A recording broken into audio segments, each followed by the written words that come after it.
High বন্ধুরা, কেমন আছো? আর আজকে বাড়ি এসেছি। তো বাড়ি এসে অনেক ভাবলাম যাই আজকে একটু মাঠ ঘুরে আসি। আর আমাদের মাঠটা একটু দেখাই আপনাদের। তো দেখো, আমাদের মাঠটা এখন পুরো ফাঁকা। ঠিক আছে, পুরো ফাঁকা মাঠ, চারি সাইডে পুরো ফাঁকা। আর চারি সাইডে কিছু কিছু জায়গায় সর্ষে ফুল পুরো ফুটে গেছে। ঠিক আছে, আবার কিছু জমি কেবল চাষ দিয়ে ফসল লাগাইছে, কেবল অঙ্কুর হয়েছে। ঠিক আছে, তো এই যে এই টাইমটা, এই যে এখন 3:30 মতন বাজে, 3টে 3:30 4টে মতন বাজে। তো দেখো, আমি দেখাচ্ছি একটা চারিদিক, দেখো জিনিসটা। ওই সাদা তাবু দেখতে পাচ্ছ?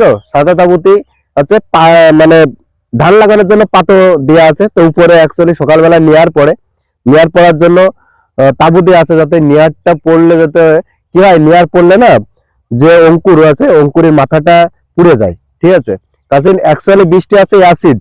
ঠিক আছে, অ্যাসিড বৃষ্টি হয়। তো এই অ্যাসিড বৃষ্টির জন্য কি হয়, অঙ্কুরের যে উপরে একদম কচি পাতাগুলো বা মাথাটা, ওটা জ্বলে যায়, পুড়ে যায়। ঠিক আছে, আর ঠান্ডাতে আসছে গাছগুলোর কি হয়, এতটা ঠান্ডা যে ঠান্ডাতে গাছের মাথাগুলো কুকড়ে যায়। ঠিক আছে, যাতে এই জিনিসগুলো, এই প্রবলেমগুলো না হয়, তার জন্য কি করে, উপরে তাবু দিয়ে রাখে, যাতে যদি লেয়ারটা পরে, উপরের যে লেয়ার, ওই লেয়ারটা যদি পরে যাতে তাবুর পর আটকে যায়। ঠিক আছে, উপরের থেকে ডাইরেক্ট যাতে গাছে না লাগে। তো এই জন্য তাবুটা দেওয়া থাকে, যাতে চারাগুলো ভালো হয় বা চারাগুলো ভালোভাবে ওঠে। তো দেখো, এখন এসছি মাঠে, অনেক মহিলা মানুষ, বেটা ছেলে মানুষ, কেউ কাজের থেকে বাড়ি যাচ্ছে, কেউ বা মাঠে যার কাজ আছে সে মাঠে আছে, মাঠে তার যেসব কাজ বাকি আছে সেসব কাজ করছে, কেউ শাক তুলতে এসছে। এ কি হয়, বিকেলবেলা অনেক মেয়ে ছেলেরা মাঠে আসে, এসে শাক মাক তোলে, তুলে বাড়ি যায়, বাড়ি গিয়ে রান্না বান্না করে খাওয়া দাওয়া হয়। ঠিক আছে, তো অ্যাকচুয়ালি গ্রাম অঞ্চলে বাড়ি থাকলে এটা সমস্যা। যদি আপনার ঘরে যদি শুধু চালটা থাকে, ঠিক আছে, চাল আর তেলটা থাকে, তাহলে আপনার শাকসবজি বা যে কোনো খাবারের কোনো অসুবিধা হবে না। ঠিক আছে, প্রথম কথা যেটা, খাবারের কোনো অসুবিধাই হবে না। যাই হোক, আপনি আপনি কিছু না কিছু একটা রান্না করে খেতে পারবেন। ঠিক আছে, তো ওই জন্য গ্রামে যারা বাড়ি, দেখবেন এই যে যখন 2020 না 2019-এ যখন করোনাটা হয়েছিল, তখন কিন্তু গ্রামের লোকের কিন্তু কোনো সমস্যা হয়নি। কেন সমস্যা হয়নি? ওই একটা কারণে, যে গ্রামের লোক বাড়িতে বাড়িতে চাল ছিল, ডাল ছিল, তেল ছিল, মাঠে শাকসবজি ছিল। আর গ্রামে তো শহরের মতন এরকম যানজট না। আহ, সব ফাঁকা ফাঁকা। এই যে মাঠে যদি আমি কাজে আসি, আমার সাথে তো কেউ কোনো সংশ্লেষণ হচ্ছে না, না। তো ওই জন্য ওই করোনাটা ছড়ানোর ভয়টাও গ্রাম অঞ্চলে ছিল না। কিন্তু এটা শহরে বেশি হয়েছে, এই কারণে শহরে অল্প জায়গার মধ্যে অনেক বসতি, তারপর তারপরে গাড়ি ঘোড়া, মানে যানজট, যার জন্য শহরে একটু হলেই বেশি ছাড়িয়ে গেছিল। গ্রামে কিন্তু এরকম হয়নি। তো তো এই হচ্ছে ব্যাপার। আর এখন না, এই এই যে এই সময়টা, এই শীতের সময় বিভিন্ন রকমের ফসল মানুষ চাষ করে। ঠিক আছে, আহ এমন কোনো ফসল নেই যে এই শীতের সময়টাই হয় না। আর শীতের সময় এমন শীত শীত এমনই একটা টাইম, যা আপনার সব কাজকর্ম করে আপনি মানে মজা পাবেন, সব রকমের কাজকর্ম করে। এমন কোনো কাজকর্ম নেই যে সেই কাজকর্ম করে আপনার মানে ভালো হবে না। ঠিক আছে, দেখুন, প্রথমত এখানে শীতের সময় মানুষের শরীর খারাপটা কম হয়। ঠিক আছে, শরীর খারাপটা এই কারণে কম হয়, মানে শীতের সময় মানুষের শরীর ভালো থাকে। দ্বিতীয়ত, বৃষ্টি মিষ্টি হয় না তেমন একটা, ঠান্ডা আবহাওয়া, বেশ সুন্দর একটা পরিবেশ। ঠিক আছে, দরিয়ায়। আর বিকেল বেলা মাঠে তো প্রত্যেকটা মানুষ ঘুরতে আসে। আর আমাদের মাঠটা না, মানে কি বলবো, আমাদের মাঠটা এত বড়। ঠিক আছে, অনেক বড় আমাদের মাঠটা। আর চারি সাইডে এই যে, এখন তো কি, এখন তো মাঠটা সেরকম পুরো দেখতে পাচ্ছেন, মাঠটা অনেক জায়গায় খালি আছে, আর গাছগুলো ছোট ছোট। আর 1 মাস কি 1.5 মাস, 1 মাস পরে আপনি দেখবেন, 1-1.5 মাস পরে গাছগুলো সব আমার প্রায় মাঝার সমান হয়ে গেছে। আর চারি সাইডে শুধু হলুদ হলুদ। ঠিক আছে, সাদা ফুল, হলুদ ফুল, ধুনের ধরে হলুদ ফুল হয়। ঠিক আছে, আর আমাদের মাঠটায় একটা জিনিস কি, আমাদের মাঠটায় না বছরে 3টে ফসল হয়। ঠিক আছে, এখানে বছরে 3টে ফসল হয়। আর চাষবাস খুব সুন্দর হয়। ঠিক আছে, এত সুন্দর চাষবাস হয়, আপনাকে বলে বোঝাতে পারবো না। ঠিক আছে, যদি কেউ ভালো করে চাষ করতে পারে, তা চাষবাস খুব সুন্দর হয়।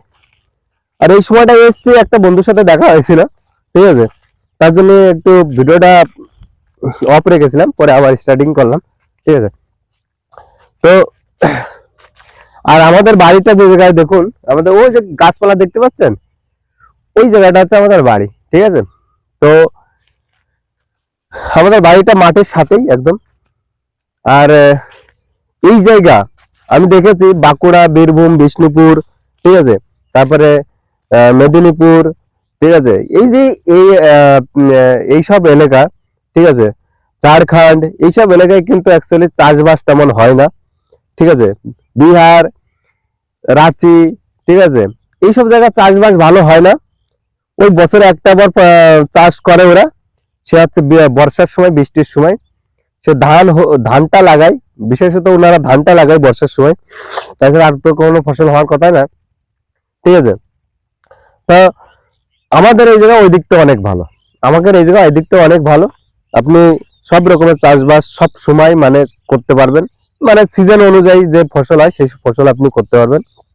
আর ওইসব জায়গায় মেন কথা হচ্ছে এই যে মেদিনীপুর, তারপরে যে ঝাড়খণ্ড, বিহার, রাঁচি, ধানবাদ, ঠিক আছে, তারপরে এই যে বাঁকুড়া, বিষ্ণুপুর, ঠিক আছে, এই যে যেসব এলাকা আছে, এইসব এলাকায় কি হয়, বীরভূম, এইসব এলাকায় কি হয়, আপনার জল পাওয়া যায় না, ঠিক আছে। মাঠে বোরিং, একটা বোরিং করতে গেলে আপনার নাই নাই করে 10 লাখ টাকা কি 7-8 লাখ টাকা খরচা হয়ে যায় একটা বোরিং করতে গেলে। মানে জল অনেক নিচু নিচু নিচু স্তরে রয়েছে।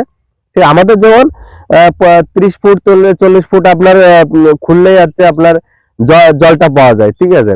ওদের ওইসব জায়গায় ওরকম না, ওদের নাই নাই করে 300-400 মানে 300-400 ফুট, ঠিক আছে, তারও বেশি, প্রায় 400-500 ফুট নিচেই জলটা পাওয়া যায়। মানে পাথর কেটে সেই জলের লেয়ারে ঢুকতে হয়। আর আমাদের এখানে কি 40 ফুট বোরিং করলেই জলটা পাওয়া যায়। এই জন্য আর আমাদের এখানে প্রথমত ওখানে ওইসব জায়গায় মাটি হচ্ছে লাল মাটি, ঠিক আছে। আর আমাদের এখানে মাটিগুলো হচ্ছে এঁটেল মাটি। তাই এঁটেল মাটিতে সবসময় দোআঁশ মাটি, দোআঁশ মাটিতে সব রকমের ফসল ভালো হয়, কিন্তু এঁটেল মাটিতে ধান, পাট, সর্ষে, ঠিক আছে, এইসব জাতীয় ফসলগুলো ভালো হয়। তো এঁটেল মাটি কাদা, এঁটেল মাটিতে অ্যাকচুয়ালি কাদা প্রকৃতির, ঠিক আছে, একটু বৃষ্টি হলে কাদা হয়ে যায়। তো এইসব মাটিতে ধান চাষ খুব ভালো হয়, ঠিক আছে। আর যেসব দোআঁশ মাটি আছে, যে মাটিতে বালির ভাগ আর মাটির ভাগ সমান তালে আছে, সেই মাটিতে কি হয়, এই যে সিম জাতীয় জিনিস, ফুল জাতীয় জিনিস, বাদাম জাতীয় জিনিস, এইসব জিনিসগুলো খুব ভালো হয়, ঠিক আছে। মানে সিম, বাদাম এইসব ভালো হয় ওইসব মাটিতে। কিন্তু আমাদের এই মাটিতে ধান, পাট, সর্ষে, ঠিক আছে, এইসব জিনিস খুব ভালো হয়। তো এই জন্য অনেকেই দেখবেন যারা বাড়ি করতে চায়, যারা চাষি পরিবার, তারা দেখবেন এই আমাদের এই নদিয়া ডিস্ট্রিক্টের তারকনগর গ্রামটা অনেকেই পছন্দ করে। যে একবার মানে এসে যায়, যে একবার বুঝে যায় যে এই জায়গায় এরকম সিস্টেম, সে কিন্তু এখান থেকে যেতে চায় না। আমি অনেক খেয়াল করেছি, যেতে চায় না। এরকম অনেক লোক আছে যাদের কাছে জিজ্ঞেস করেছি, দাদা বাড়ি অন্যদিকে করবে না? তা বলে আমাকে বলে কি যে না ভাই, এই জায়গাটা আমার ভালো লেগেছে, এই জায়গাটাই করার চিন্তা ভাবনা করছি, ঠিক আছে। তো এরকম একটা পজিশন থাকে তারকনগরের, ঠিক আছে। আর সন্ধ্যা লেগেই আছে, ঠিক আছে। আবার কালকে একটা ভালো ঘুরতে যাওয়ার প্রোগ্রাম করছি, যদি যাই তো অবশ্যই সেই জায়গাটা দেখাবো তোমাদের, ঠিক আছে। তো এখন রাত হয়ে যাচ্ছে, আর বেশি ভিডিওটা বেশি বড় করবো না। তো অবশ্যই আমার যারা আমার চ্যানেলে ভিডিও দেখো বা আমার এখনো আমাকে সাবস্ক্রাইব করোনি, অবশ্যই আমার চ্যানেলটিকে সাবস্ক্রাইব করে দিও। আর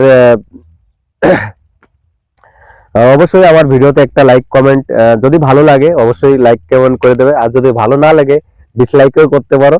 তো তবুও আমার রাগ মানে কোনো অসুবিধা নেই, কারণ তোমরা যাই হোক ডিসলাইক করো আর লাইক করো, তাতে আমি বুঝতে পারবো যে না আমার ভিডিওটা তোমাদের ভালো লেগেছে, তাই তোমার যে কোনো একটা কিছু করেছো। তো অবশ্যই রাখছি, ভালো থাকবে।